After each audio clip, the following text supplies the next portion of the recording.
There's a general theme that runs throughout the road cycling world. Aluminium is good, but carbon is better. From frame sets to wheels, group sets and finishing kits, if we can afford it, the temptation is nearly always to go for carbon. But that's doing other materials a disservice, and there are plenty of times aluminium has proven itself equal to, or better than, its composite counterpart. So sit back and feast your eyes upon 5 products that prove carbon isn't always best. As always, if you want to see more content like this, don't forget to like, subscribe and click that little bell icon so that every time we upload a video, you will get a notification. The Trek Emonda ALR is proof that alloy bikes should still be taken seriously as an alternative to carbon. We think it's prettier than many carbon frames, particularly in this metallic purple flip paint job, which changes colour according to the viewing angle. And it's light too. We weighed a 54cm frame at just over 1,200 grams with all its hardware, and this is built into a bike weighing 7 kilos ready to ride with alloy clinchers. There's a disc version of the Emonda ALR too, but we have a particular affection for the rim brake model. This takes direct mount calipers, the best rim brakes you can get. The Emonda ALR isn't as good as a 5 gram bike, but it's a hell of a lot closer to one than you might imagine, and so much cheaper. If that doesn't convince you, our very own senior writer Matthew Loveridge recently reviewed his 2019 Trek ALR long-termer.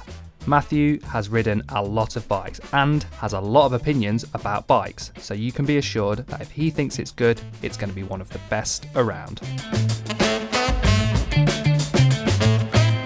There are many easy wins when it comes to saving weight off your overall ride. We're talking wheels, tyres, and obviously the rider themselves. However, one place you're not likely to save much weight but are guaranteed to add a lot of expense and even risk is with carbon handlebars. Sure, those carbon bars look cool and brands claim they're stiffer, but does having a marginally stiffer handlebar really make that much difference? Come to think of it, have you ever heard someone say, "I would have won that race if I'd had a stiffer and marginally lighter handlebar"? Well, we haven't, and we doubt you have either. Pros have often been seen to forgo carbon bars for their peasant-like aluminium cousins. This is because any tiny difference in weight is totally offset by an aluminium bar's ability to survive a nasty crash. This particularly makes sense with pro bikes as they can now easily hit the UCI's minimum weight limit of 6.8 kilograms. So adding in a bit of strength and security with an alloy bar is a no-brainer.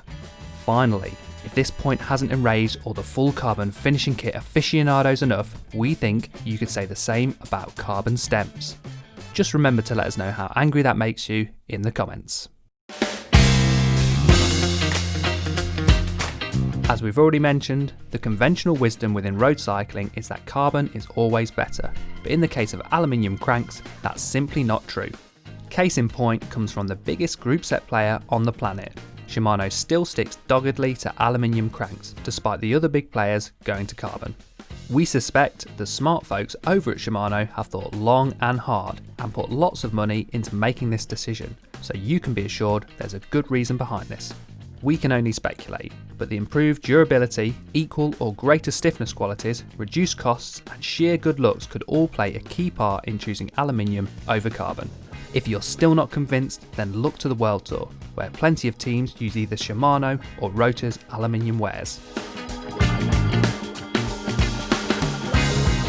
This next point has become less relevant as the relentless march of the disc brake domination on road bikes continues, but there's no doubt that back in the glory days of rim braking, an aluminium brake track would nearly always trump a full carbon one.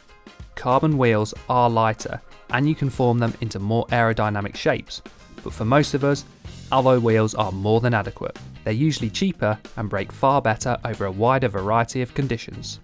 If that doesn't convince you, perhaps a chap called Geraint Thomas can.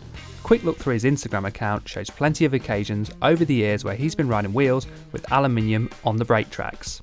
Someone mentioned to us that he's the winner of a fairly big sportive around France, which takes place every summer. We haven't tried it yet, but we've heard it's quite hard, so if it's good enough for Geraint, it's probably good enough for everyone else as well.